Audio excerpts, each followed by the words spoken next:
Hi, I'm James. And I'm Anthony. And this is Words and Numbers, presented by FEE, the Foundation for Economic Education.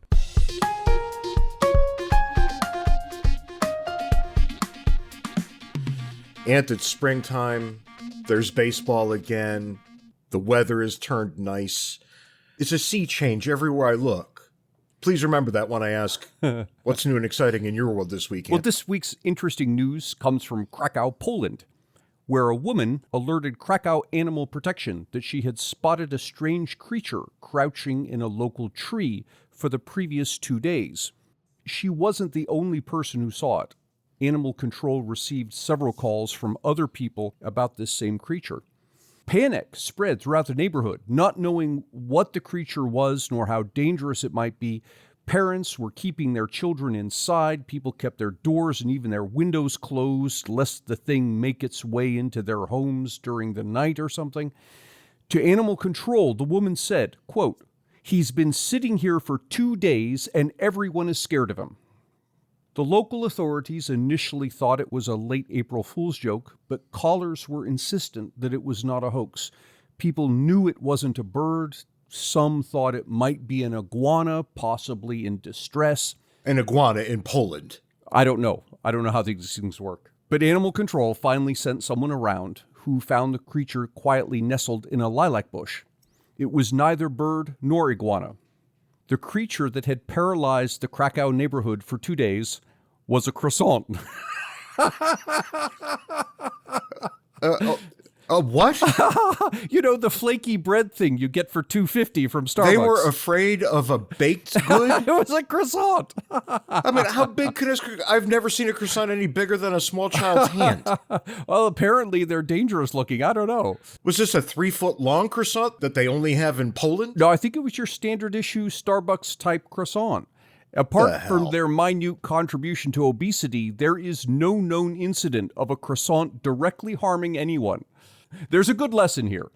We live in a world where, more so than at any other point in human history, things, be they diseases, accidents, natural disasters, or even other humans, are unlikely to harm you.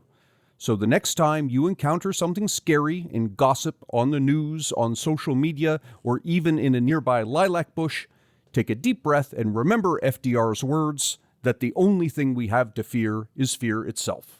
I want to get back to this croissant business because it more or less calls to mind something that I've been, pretty cheesed about for a while. Because as you know, Ant, I moved into a new home, a couple of years back now. And part of that new home was joining the ever-popular HOA. And there's an online next door for my neighborhood and this kind of nonsense. And what I've been noticing is that people use these things in order to avoid talking to one another. Every week, like clockwork, somebody will post, "It's really noisy 2 doors down." And I'm thinking, well, get your lazy ass out there, go 2 doors down, knock on the door and tell them to turn it down. Right. And so too with the croissant. If scores of people were calling in fear over this thing in the tree, couldn't one of them get up the nerve to walk out to the tree and take a look? It might jump on you, James. I mean, for crying out loud, how hard is it to just say, well, that doesn't look normal. I think I will stroll about and see what's going on there. But no. I don't know what the hell's wrong with everybody, but somehow it's all wrapped up into this thing that you talked about today. So I'm going to take us in a decidedly different direction and tell you that the headline is making the rounds now, that some mass vaccination sites in the U.S. will close as demand begins to fall. Yeah. How about Isn't that interesting?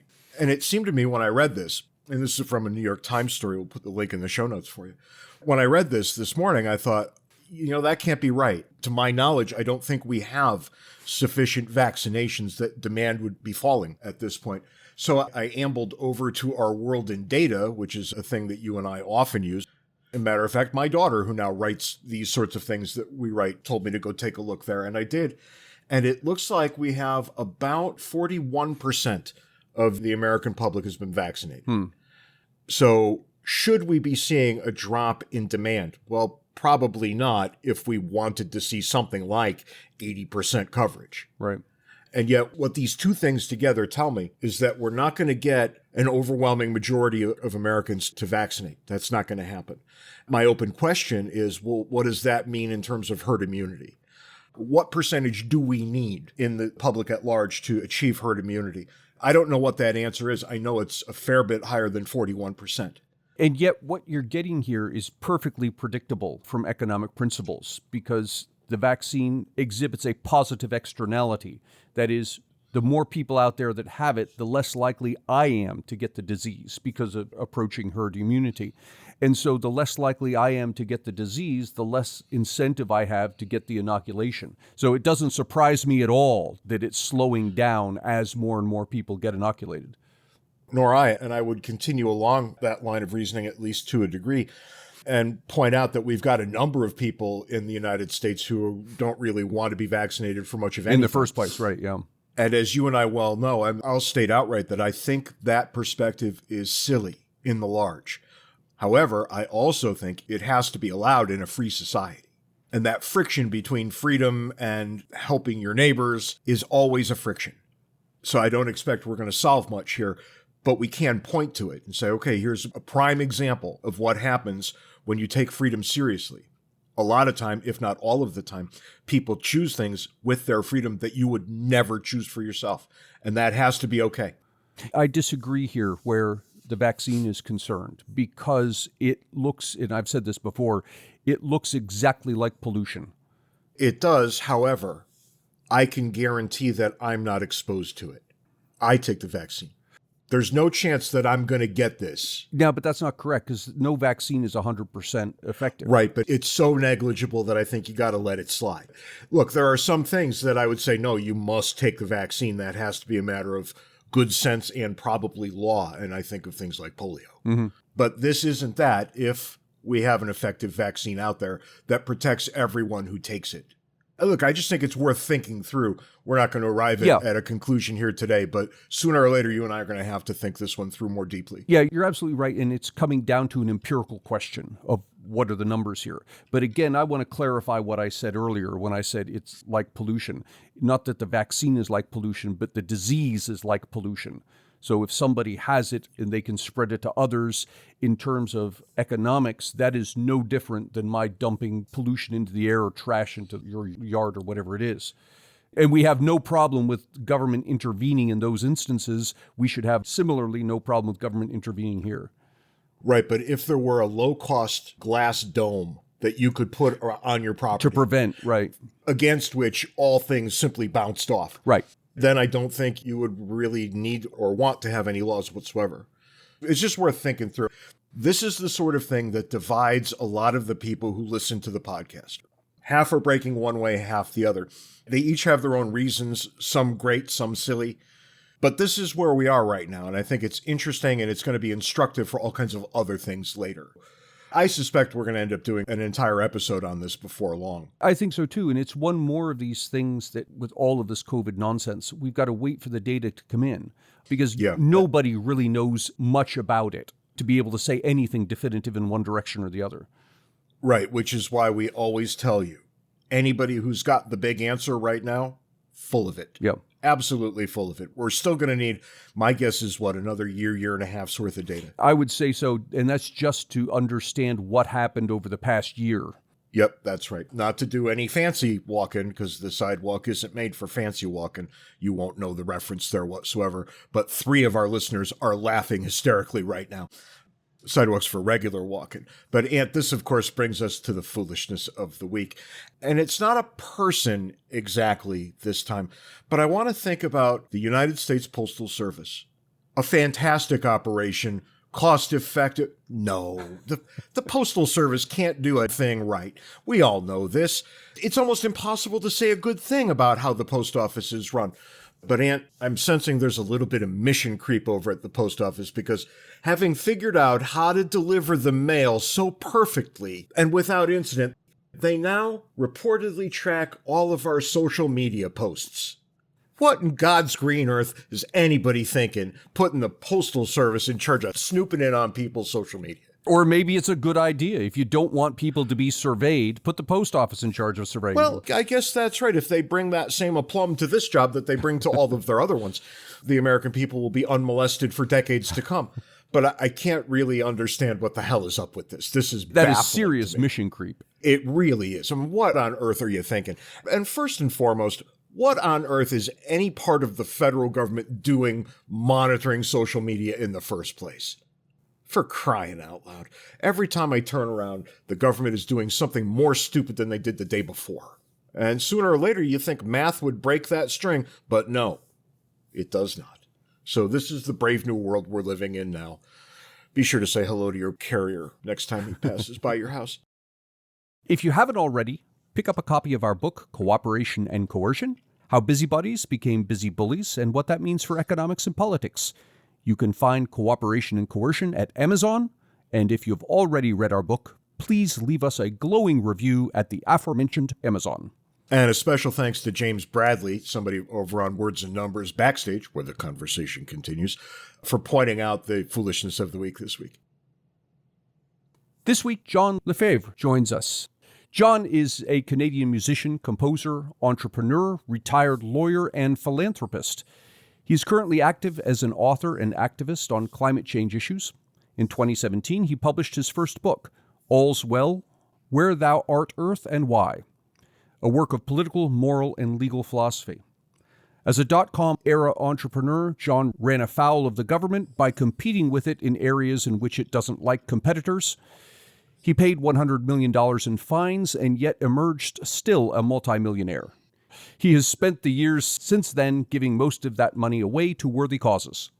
John, thanks for coming. Nice of you to be here.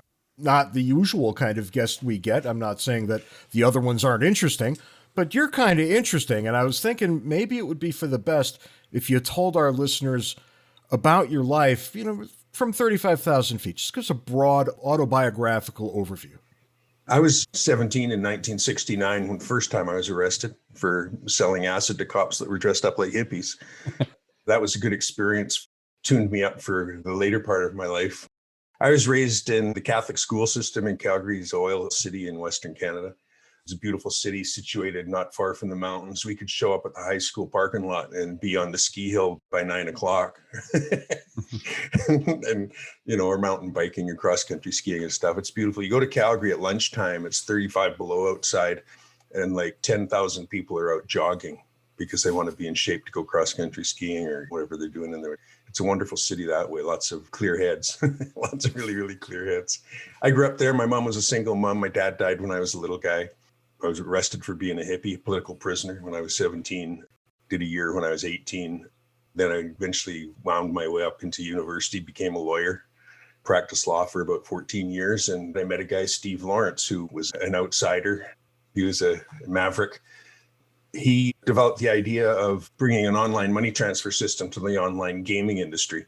He thought that would be a good little business model if you could bring a little responsibility and reliability and professionalism to that. And so we did that. I came up with the name NetTeller. We started the business with friends' money. About 3 years later, we went public on the London Stock Exchange on the AIM board, achieved a market cap of around $2 billion. I think I owned 27% of that at one point. And then not too many years after that, Uncle Sam put up his hand. All kind of evaporated. Well, not all of it, but I'm on the beach now. I've been on the beach since then, but I'm merely wealthy now. I'm not like super wealthy. Merely wealthy. That's not something we hear often, I got to tell you. The place that takes me to, and that's one of the reasons that I'm here this morning, I think, is that having been a wealthy guy, those guys don't fool me anymore. And I've done some thinking. Started with thinking about the responsibilities of freedom that drifted into the responsibilities of wealth. And they're very similar things. And those ideas form the basis of a book I wrote called All's Well, Where Thou Art Earth and Why. It's about where we are in infinity and in eternity, how young we are and how far the road is ahead of us. And I audaciously, I suppose, plot the principles upon which we should carry forward to be successful as a species in the universe. The epilogue of my book is a rewriting of the Declaration of Independence, but universal. Maybe we'll have you back for another whole episode for that, because that's right in my wheelhouse. But the way you're talking now, you've brought us from a micro perspective, a man who having achieved vast wealth, and then the macro perspective, how you think that should be applied to the larger problems of human society. So back us up a little bit, John, if you would. What's it like to have more money than you could ever hope to use in 10 lifetimes? It's like a dream, man. You know, it's like when you're a kid, you wake up in the night and you had a bag of gold and you put it under your pillow and it's not there in the morning. Yeah, well, it was there in the morning for me. I was that kid who, every time stuck his hand in his pocket, it was full. I'm the guy least likely, I couldn't even bother to balance my checkbook when I was a kid. I was fortunate in a way, James, because I was 50 or so before this even started. When we started it, I was about 50 and I was 55 before, we hit the home run. I spent a good bit of my life thinking a lot already about fairness and people who are advantage takers, what they might do to exonerate themselves. It went to my head, but never quite so completely as it does to some nouveau guys. I would drive by Santa Monica BMW and see a car in the window for $140,000, and I wrote them a check for it, and they took it across the street, and it cleared, and I drove the car out, I bought a $5 million house on Malibu Beach without checking my balance. Wow. That's amazing. But then I bought another one. John, I got to tell you, I'm impressed. I'm very impressed. I'm also kind of angry. See, I'll share with you all I can, James.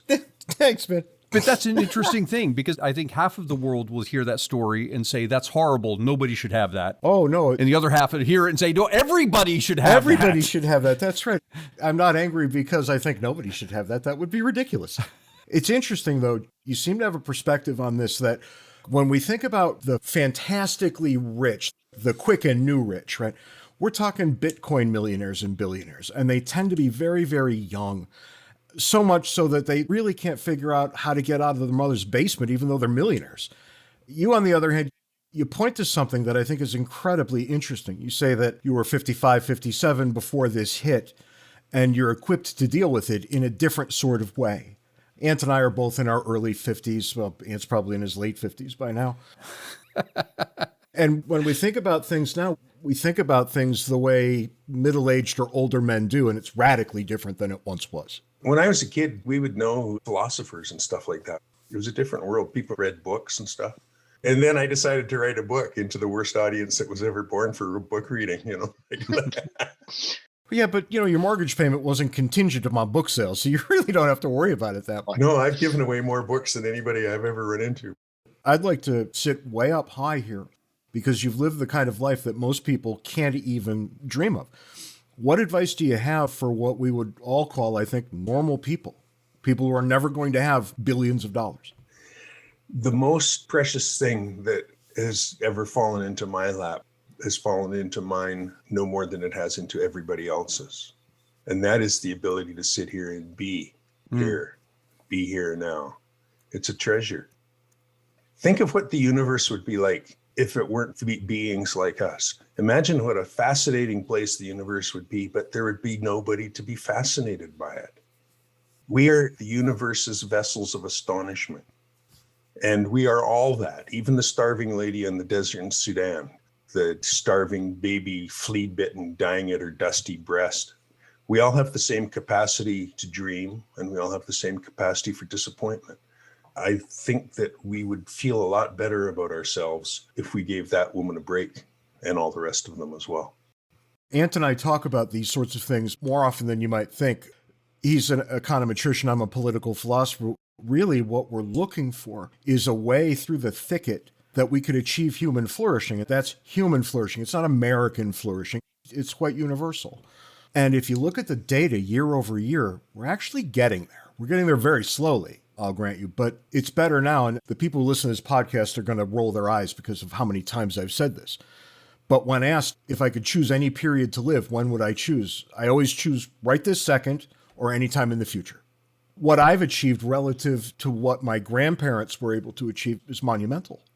1969 was a trip, and as beautiful as it was, I would trade it for 2069 for sure. Yeah.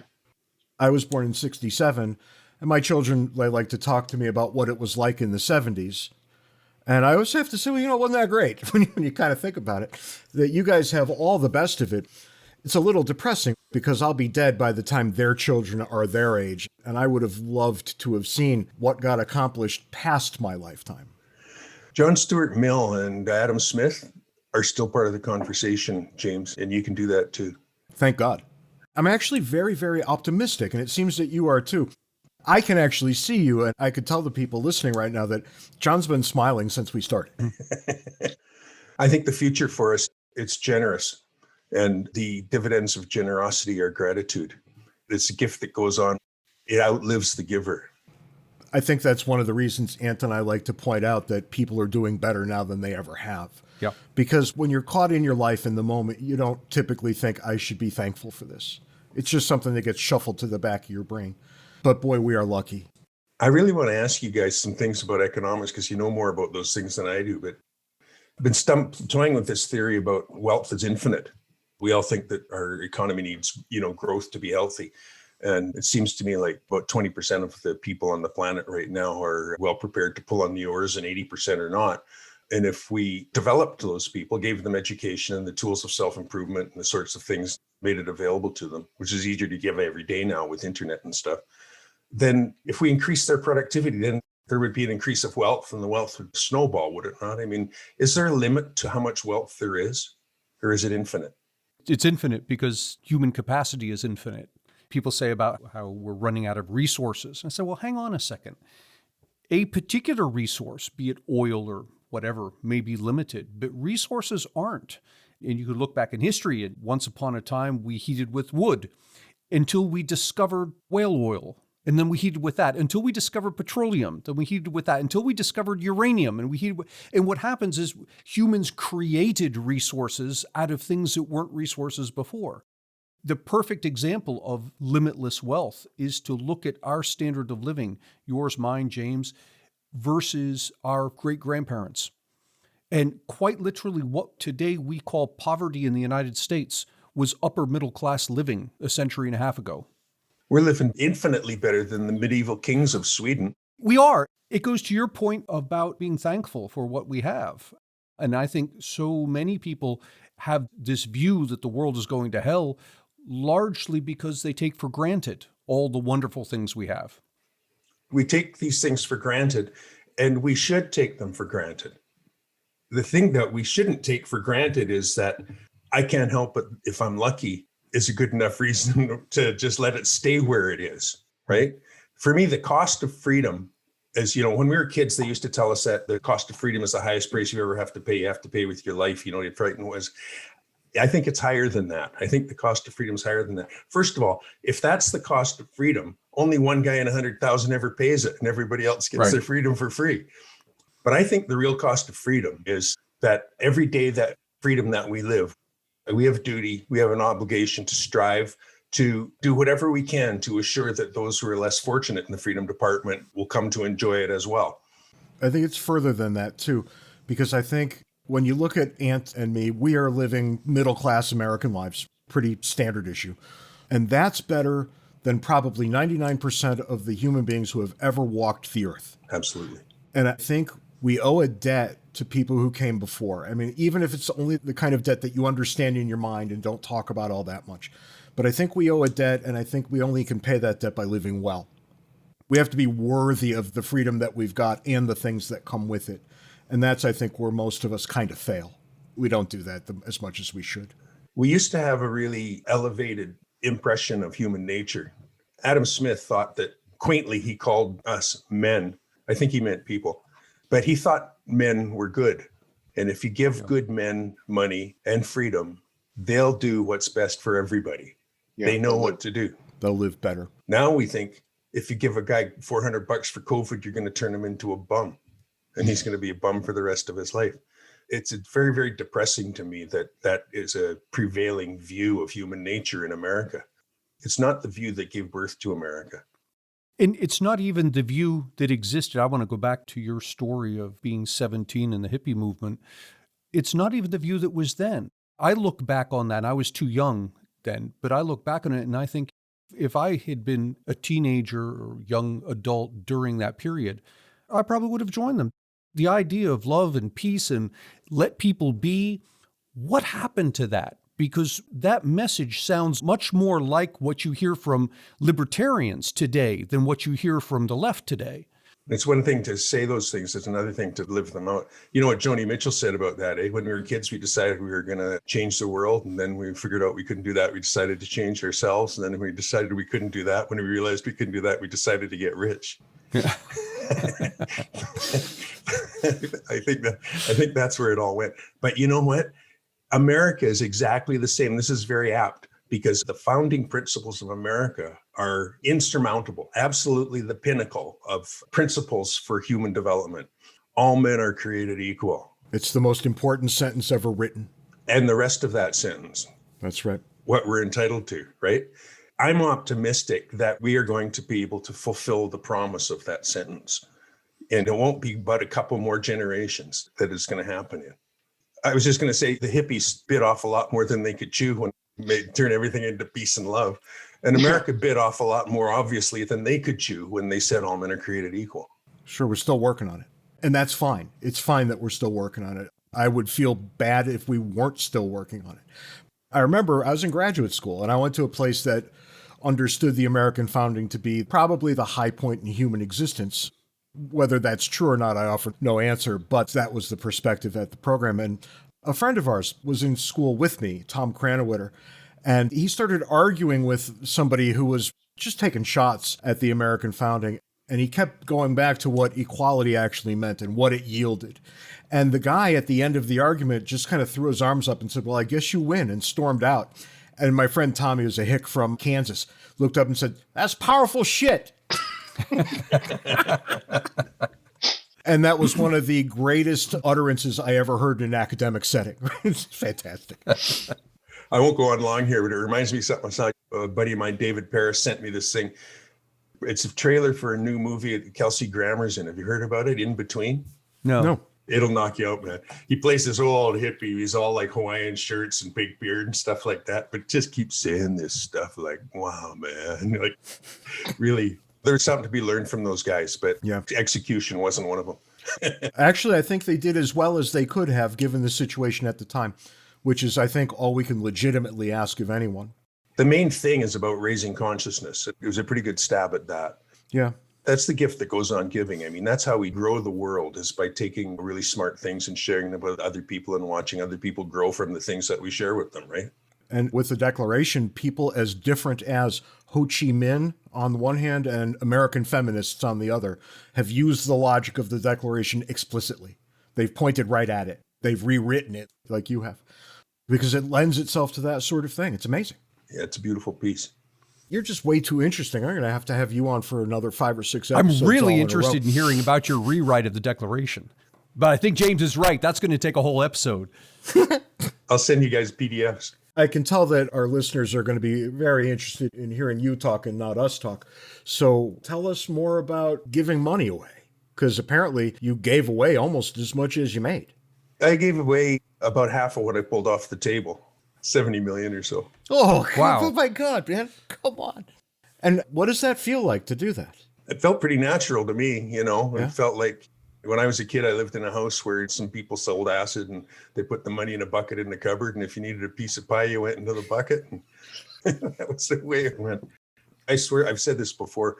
I've never done anything that was succeeded in my life when I was surrounded by some really, really great conservatives.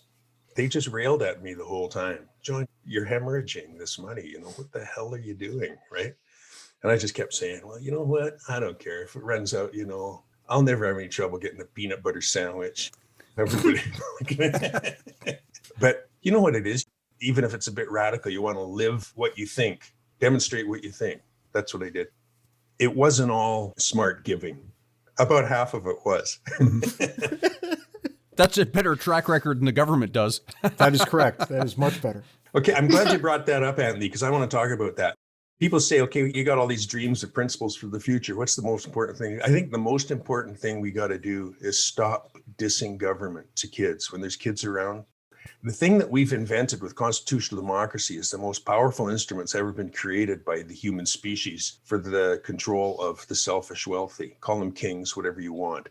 To diss government now, to discourage the young people from reaching out for those levers of power, This is exactly the wrong time in history to do that. We should be encouraging them to pay taxes, encouraging them to participate in government, and go ahead and diss individuals, but not the institutions. The institutions are sacred, and we have to really encourage kids to take it over. The two powers that constitutional democracy, that the selfish wealthy fear the most, are the powers to regulate and the powers to tax.